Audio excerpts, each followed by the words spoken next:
Shalom jemaat Tuhan, selamat hari Minggu, selamat beribadah bagi kita semua. Sekalipun sampai hari ini kita masih melakukan ibadah kita di rumah kita masing-masing, tapi saya percaya bahwa kasih Tuhan terus melingkupi setiap hati kita.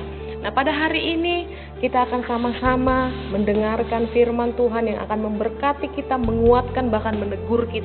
Sebelum kita mendengarkan firman Tuhan, mari kita bersatu di dalam doa. Bapa, kami bersyukur buat pagi hari ini atas kesempatan yang Tuhan masih berikan kepada kami untuk kami boleh beribadah. Itu semua karena kasih dan kemurahan Tuhan. Kami mau katakan bahwa apapun keadaan kami hari ini Tuhan, kami tetap mengatakan bahwa Tuhan Yesus baik bagi kami. Dan kami akan mendengarkan firman Tuhan, memberkati langkah atas setiap telinga yang mendengarkan.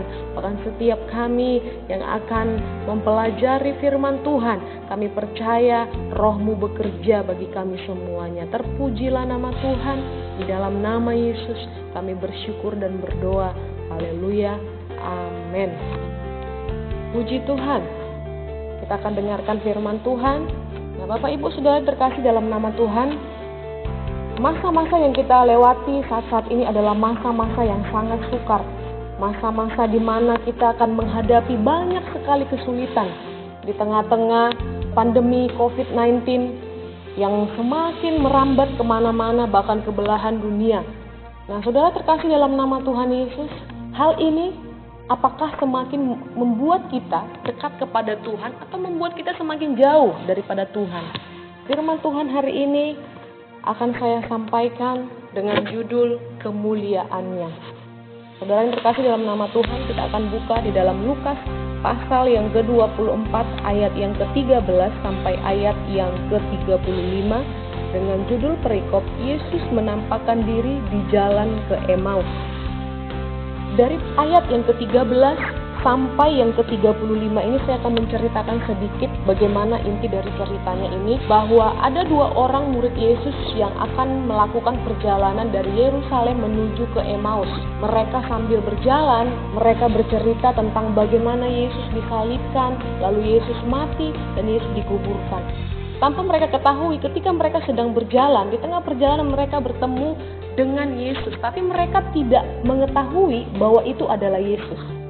Inti dari perikop ini, mereka belum percaya bahwa Yesus itu sudah bangkit.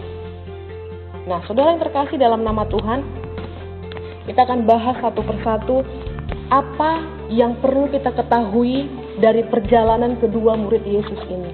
Padahal mereka adalah murid Yesus yang sering bersama-sama dengan Yesus, ya. Tapi mereka tidak percaya bahwa Yesus sudah bangkit. Yang pertama, kedua murid itu kehilangan damai sejahtera. Kita lihat di Lukas pasal 24 ayat yang ke-13, saya akan baca bagi kita semuanya. Pada hari itu juga, dua orang dari murid-murid Yesus pergi ke sebuah kampung bernama Emmaus, yang terletak kira-kira 7 mil jauhnya dari Yerusalem. Emmaus artinya mata air yang panas. Jadi, murid-murid itu ingin menuju ke Emmaus, yang artinya bahwa itu adalah mata air yang panas. Mereka pergi dari Yerusalem. Dan Yerusalem sendiri artinya adalah dikenal karena banyak hal. Kota ini dikenal sebagai kota yang saleh, kota Daud, kota yang suci, kota kudus, kota Sion. Bahkan kita lihat di Ibrani pasal 12 ayat yang ke-22 sampai 23 dikatakan bahwa kota itu disebut sebagai kota Allah yang hidup. Saudara yang terkasih dalam nama Tuhan, ada perbedaan yang sangat besar antara Emmaus dengan Yerusalem. Jadi kedua murid itu tadi akan melakukan perjalanan dari Yerusalem menuju ke Emmaus. Nah, selanjutnya kita akan bahas mengenai Yerusalem. Kata Yerusalem dalam bahasa Ibrani itu diucapkan Yerosalayem. Dan ini terdiri dari dua bentuk kata. Yang pertama adalah yarah, yang artinya mengarahkan, menunjukkan, mengajarkan, dan mengalirkan. Nah, yang kedua artinya adalah salam, yang berarti damai sejahtera atau menjadi damai. Ketika kita gabungkan kedua kata ini, Yerusalem berarti pengajaran damai sejahtera. Nah, saudara yang terkasih dalam nama Tuhan, kita ketahui ketika mereka berjalan dari Yerusalem menuju Emmaus, mereka meninggalkan pengajaran damai sejahtera. Mereka tinggalkan Yerusalem untuk menuju kepada Emmaus. Ya, tanpa mereka sadari, ketika mereka dalam perjalanan dari Yerusalem menuju ke Emmaus, mereka sedang bercerita bagaimana Yesus disalibkan, bagaimana Yesus mati dan dikuburkan. Mereka tidak sadar bahwa mereka meninggalkan damai sejahtera mereka. Nah, secara rohani, hal ini menyebutkan bahwa kedua murid itu sebenarnya meninggalkan pengajaran damai sejahtera. Iman mereka, tempat damai sejahtera mereka, mereka pergi ke kota Emmaus yang dikatakan tadi adalah mata air yang panas. Nah, saudara yang terkasih dalam nama Tuhan, ketika mereka meninggalkan Yerusalem, mereka tidak menyadari bahwa mereka tidak lagi memiliki damai sejahtera. Kita akan baca di ayat yang ke-14. Dan mereka bercakap-cakap tentang segala sesuatu yang telah terjadi. Ayat yang 15, ketika mereka sedang bercakap-cakap dan bertukar pikiran, datanglah Yesus sendiri mendekati mereka, lalu berjalan bersama-sama dengan mereka. Ayat yang ke-16. Tetapi ada sesuatu yang menghalangi mata mereka, sehingga mereka tidak dapat mengenal Dia. Ada sesuatu yang menghalangi mata mereka, kedua murid itu, sehingga mereka tidak bisa mengenal siapa Yesus. Berulang-ulang kali Yesus menyatakan dirinya, menampakkan dirinya. Bahkan di ayat yang ke-22, mereka lagi menceritakan kepada Yesus. Mereka tidak sadar bahwa mereka sedang berjalan bersama dengan Yesus. Di ayat yang ke-22 dikatakan, tetapi beberapa perempuan dari kalangan kami telah mengejutkan kami. Pagi-pagi buta mereka telah pergi ke kubur dan tidak menemukan mayatnya. Lalu mereka datang dengan berita bahwa telah kelihatan kepada mereka malaikat-malaikat yang mengatakan bahwa Ia hidup. Jadi sudah dikatakan bahwa kubur itu kosong, kata perempuan-perempuan itu. Tapi tetap saja mereka tidak percaya. Dan beberapa teman kami telah pergi ke kubur itu dan mendapati bahwa memang benar yang dikatakan perempuan-perempuan itu, tetapi dia tidak mereka lihat. Dan itu sedang mereka ceritakan kepada Yesus yang sebenarnya sedang bersama-sama dengan mereka, tapi mereka tidak tahu bahwa itu adalah Yesus sendiri. Nah, saudara yang terkasih dalam nama Tuhan, hal inilah yang sedang terjadi pada murid-murid Yesus pada waktu itu. Dan di dalam firman Tuhan ini ya hanya dicatat bahwa itu adalah Kleopas, dan satu lagi tidak disebutkan siapa namanya. Itu ada pada ayat ke-18. Dalam Yohanes 16 ayat 33 sama-sama kita baca, semuanya itu kukatakan kepadamu supaya kamu beroleh damai sejahtera dalam aku. Dalam dunia kamu menderita penganiayaan, tetapi kuatkanlah hatimu, aku telah mengalahkan dunia. Sekalipun Yesus mengajar mereka demikian, agar mereka tidak kehilangan damai sejahtera mereka, namun hal itu tetap terjadi, dan kini mereka menjauh dari tempat damai sejahtera tersebut. Kedua murid Yesus meninggalkan kota damai sejahtera itu, Yerusalem, dan menuju mata air yang panas, yaitu Emmaus. Pada bagian yang kedua, murid Yesus mengalami yang namanya kekecewaan. Kita lihat di dalam ayat yang ke-21. Saya akan bacakan bagi kita semua, Bapak Ibu. Padahal kami dahulu mengharapkan bahwa Dialah yang datang untuk membebaskan bangsa Israel. Tetapi sementara itu telah lewat 3 hari sejak semuanya itu terjadi. Dari ayat ini kelihatan bahwa kedua murid Yesus itu mengalami yang namanya kekecewaan. Mereka kecewa. Karena apa mereka kecewa? Mereka berharap dan percaya bahwa Yesus, Sang Mesias, akan membebaskan bangsa Israel. Namun tidak demikian yang terjadi. Yesus disalibkan, mati lalu dikuburkan. Tidak sesuai apa yang mereka pikirkan dengan apa yang mereka harapkan. Itu jauh daripada keinginan mereka. Dan luar biasanya, hal ini sangat berakibat fatal bagi iman percaya mereka. Iman mereka mulai goncang. Mereka tidak percaya bahwa Yesus itu sudah bangkit. Mereka mulai ragu-ragu. Apakah benar Yesus itu bangkit? Mereka mengalami kekecewaan. Ini yang sering dialami oleh banyak orang. Ya. Bahkan orang-orang percaya. Tidak sedikit orang yang mengalami hal ini. Kecewa. Mungkin kecewa kepada Tuhan. Kecewa kepada gembala sidang. Kecewa dengan keadaan yang sedang dialami. Tidak sesuai dengan ekspektasi. Tidak sesuai dengan yang diharapkan, Bapak Ibu. Dan satu hal yang perlu kita ketahui, bahwa kekecewaan tidak membawa kita menuju kepada kemuliaan.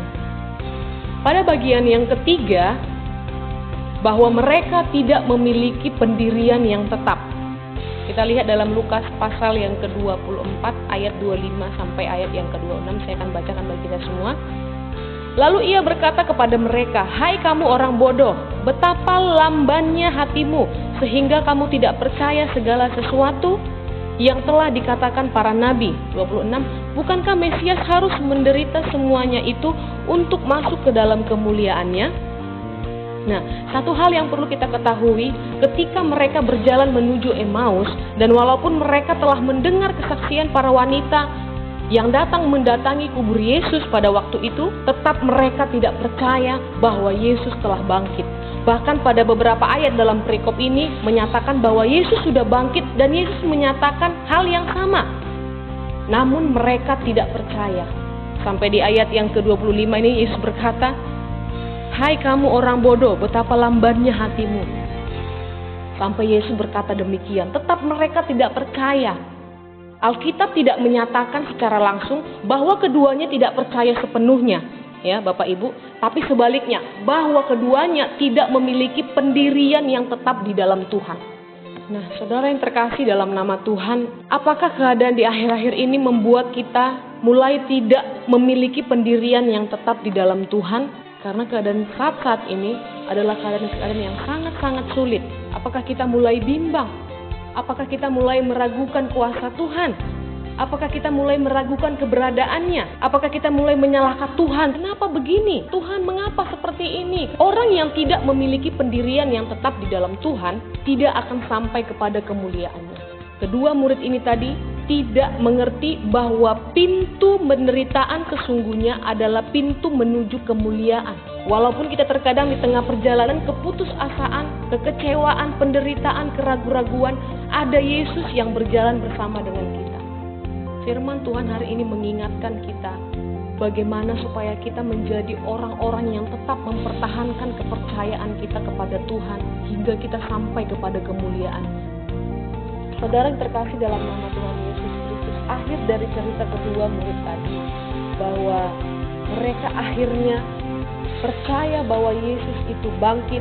Ketika mereka sedang duduk bersama dengan Yesus, mereka memecah-mecahkan roti, lalu Yesus mengucapkan berkat, membagikan kepada mereka, dan seketika itu juga terbukalah mata mereka, dan mereka pun mengenal siapa Yesus yang sudah bangkit. Kesimpulan dari firman Tuhan yang saya bawakan hari ini adalah, meskipun kita terkadang berjalan menuju Emmaus dari Yerusalem, karena kita adalah manusia biasa, terkadang kita memang tidak bisa dipungkiri, kita kecewa dengan keadaan yang ada, kita tidak tetap pada pendirian kita. Tapi satu hal yang perlu kita ketahui, ada Roh Kudus yang terus mengingatkan kita atas apa yang Ia katakan dan janjikan, bahwa Ia akan tetap menyertai kita.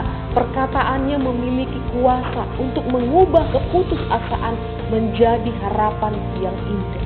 Nah, saudara yang terkasih dalam nama Tuhan, firman Tuhan hari ini saya percaya akan memberkati kita, menguatkan bahkan meneguhkan iman percaya kita di hadapan Tuhan. Dan ada satu ayat terakhir yang akan menutup firman Tuhan ini di Roma pasal yang ke-8 ayat yang ke-18. Saya akan bacakan bagi kita semua. Sebab aku yakin bahwa penderitaan zaman sekarang ini tidak dapat dibandingkan dengan kemuliaan yang akan dinyatakan kepada kita. Mari persiapkan hidup kita lebih lagi untuk kita melihat kemuliaan yang akan kita terima nantinya. Demikian firman Tuhan hari ini. Terpujilah nama Tuhan. Tuhan Yesus memberkati. Shalom.